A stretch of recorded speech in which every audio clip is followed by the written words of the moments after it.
Hi friends, simple ಆಗಿರೋ egg ರೈಸ್ನ ಮಾಡೋದು ಹೇಗೆ ಅಂತ ಹೇಳ್ಕೊಡ್ತೀನಿ. ಮೊದಲಿಗೆ ಬಾಣಲಿಗೆ ಒಂದು 2 ಸ್ಪೂನ್ ಟೇಬಲ್ ಸ್ಪೂನಷ್ಟು ಅಡುಗೆ ಎಣ್ಣೆ ಹಾಕ್ಬಿಟ್ಟು ಆಮೇಲೆ 1 ಹಸಿಮೆಣಸಿನಕಾಯಿ 2 ಈರುಳ್ಳಿನ ಕಟ್ ಮಾಡಿ ಹಾಕಿದ್ದೀನಿ.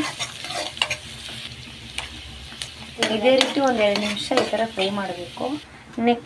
ನೆಕ್ಸ್ಟ್ ನಾನು ಒಂದು ಬೌಲ್ಗೆ ಒಂದು 5 ಮೊಟ್ಟೆನ ಈ ಥರ ಆ್ಯಡ್ ಮಾಡಿಕೊಂಡು ಈ ಥರ ಸ್ಮ್ಯಾಶ್ ಮಾಡ್ಕೊಂಡು ಇಟ್ಟಿದ್ದೀನಿ ಸಪ್ರೇಟಾಗಿ. ಈ ರೀತಿ ಆಗಿದೆ. ಇವಾಗ ಒಂದು ಚಿಟಿಕೆಯಷ್ಟು ಶುಂಠಿ ಬೆಳ್ಳುಳ್ಳಿ ಪೇಸ್ಟ್, 1 ಟೇಬಲ್ ಸ್ಪೂನ್ ಶುಂಠಿ ಬೆಳ್ಳುಳ್ಳಿ ಪೇಸ್ಟ್ ಹಾಕಿ ಮಿಕ್ಸ್ ಮಾಡ್ಕೊತಾ ಇದ್ದೀನಿ. ಅಂದರೆ ಇದು ಘಮ ಹೋಗೋದಂತ ಮಿಕ್ಸ್ ಮಾಡ್ಕೋಬೇಕು ಲೋ ಫ್ಲೇಮಲ್ಲಿ, ಇಲ್ಲ ಮಕ್ಕಕ್ಕೆ ಇದಾಗುತ್ತೆ. ಒಂದು ಪ್ಲೇಟಿಗೆ ಒಂದು ಚಿಟಿಕೆಯಷ್ಟು ಅರಿಶಿನ, ಧನಿಯಾ ಮತ್ತು ಮೆಣಸಿನ್ಕಾಯಿ ಪುಡಿ, ಉಪ್ಪು ಈ 3 ಹಾಕ್ತಿದ್ದೀನಿ.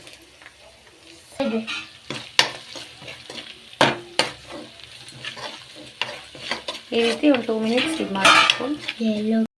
ಸ್ಮ್ಯಾಶ್ ಮಾಡಿರೋಂಥ ಮೊಟ್ಟೆನ ನಾನಿದೆ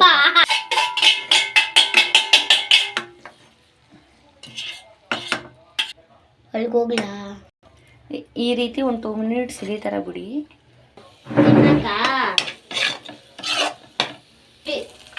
ಫೈನಲಿ ಆಗಿದೆ ಫ್ರೆಂಡ್ಸ್. ಇದಕ್ಕೆ ಅನ್ನ ಹಾಕಿ ಮಿಕ್ಸ್ ಮಾಡಬೇಕಷ್ಟೆ.